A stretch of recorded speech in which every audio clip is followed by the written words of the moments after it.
Hey Marvin Gaye fans, what we have in front of us is the house where Marvin Gaye lived with his parents, Marvin Gaye Jr., Sr.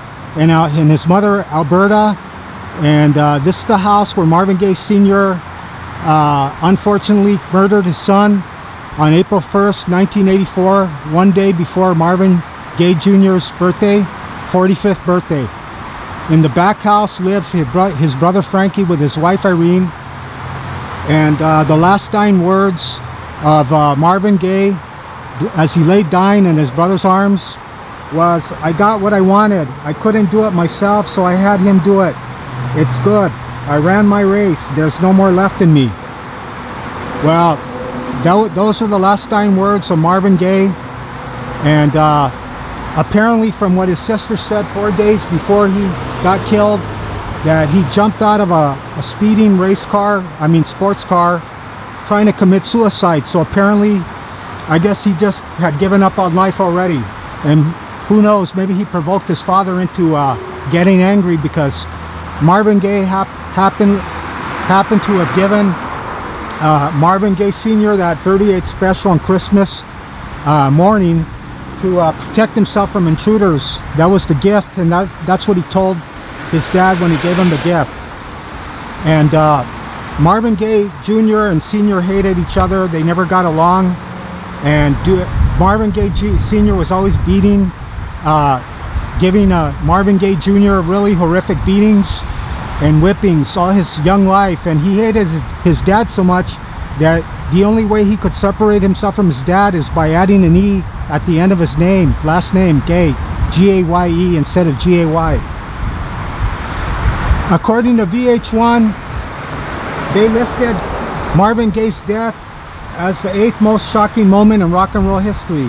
And if you can remember that horrible day, all the hundreds of people here in the West Adams district milling about, leaving flowers and candles in memorial to Marvin Gaye. At the time, he was riding high on his Sexual Energy song that was riding the charts. I'm sorry, the song was Sexual Healing. It was playing all over the radio before he died. I remember it's like one of the most popular songs at the time. He died April 1st, 1984, one day before his 45th birthday. At that time, when I used to work here in the West Adams district, this was a really bad area. And recently, a lot of the people have been buying all these Victorian homes, gutting them, refurbishing them, and just it's a total expensive area. But back then it was just nothing but gangs and just a really bad area. Now it's unrecognizable. It's just like an upper middle class environment. A lot of Hollywood industry people live here now. And at the time of the murder, they said that when the cops went in there and verified that Marvin Jr. was dead, his dad was just quietly sitting on those front steps right there. He shot him twice. The first one was fatal, but he went point blank and shot him the second time.